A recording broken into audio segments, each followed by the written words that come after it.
Gulf Spill Superheroes. Essential question. What benefits come from people working as a group? Read about how a variety of people worked together after the Deepwater Horizon oil spill in the Gulf of Mexico. Fans of comic books know that sometimes it takes a team of superheroes to save the day. Each one uses his or her special powers to fight an enemy or solve a problem. On April 20, 2010, the Deepwater Horizon drilling platform exploded in the Gulf of Mexico. Massive fires raged above the waters. Down below, gallons and gallons of oil spewed from a broken pipeline. Such a huge disaster would require the skills and abilities of many heroes working together. Responders in the water. Immediately after the explosion, firefighters worked with the U.S. Coast Guard to battle the blaze.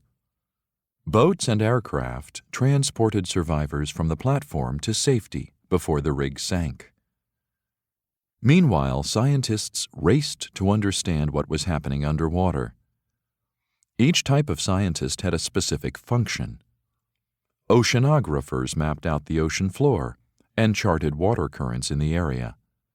Biologists looked for ways to protect animals in the region from the spreading oil. What was most important, engineers discussed techniques to fix the broken well. The leak was more than a mile below the Gulf's surface. That was too deep for human divers to work effectively. For that reason, experts relied on robots with artificial arms and special tools to stop the spill.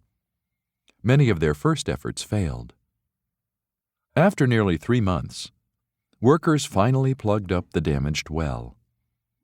It would take many more months to clean up the mess left behind. Captions. Workers move absorbent material to capture some spilled crude oil at Fouchon Beach, Louisiana. Fireboats at work at the offshore oil rig Deepwater Horizon. Watchers from the sky.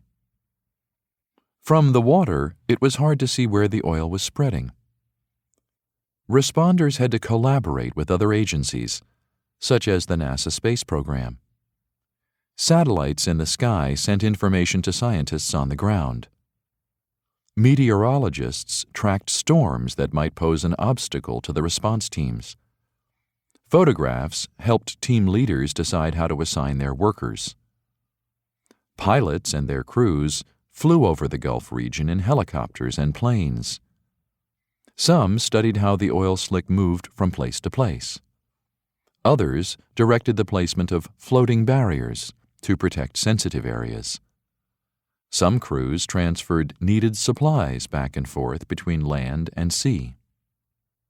Heroes on land. As the oil approached land, new responders leapt into action.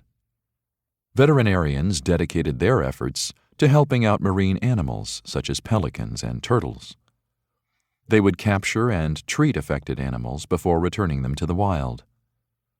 Naturalists and ecologists cleaned up the animals' habitats. Quite often, these groups' efforts overlapped, and they helped one another. Volunteers also helped out on many tasks. Local fishermen also needed help. They relied on crabs, shrimp, and other seafood for their livelihood. Government officials monitored fishing areas to decide which were safe. Bankers and insurance companies also reached out to the fishermen. They helped find ways to make up for the lost income from seafood sales. Caption.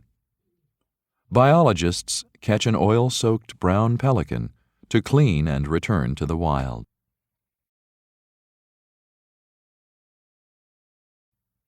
In Florida, experts worked together in a think tank. They needed to trap floating globs of oil before they ruined area beaches. They created the SWORD, or Shallow Water weathered oil recovery device. The Sword was a catamaran with mesh bags hung between its two pontoons. The small craft would mimic a pool skimmer and scoop up oil as it moved. Because of its size and speed, the Sword could be quite flexible, responding to spills. As we have seen, the Deepwater Horizon accident required heroic efforts of all kinds. In some cases, workers' jobs were quite distinct.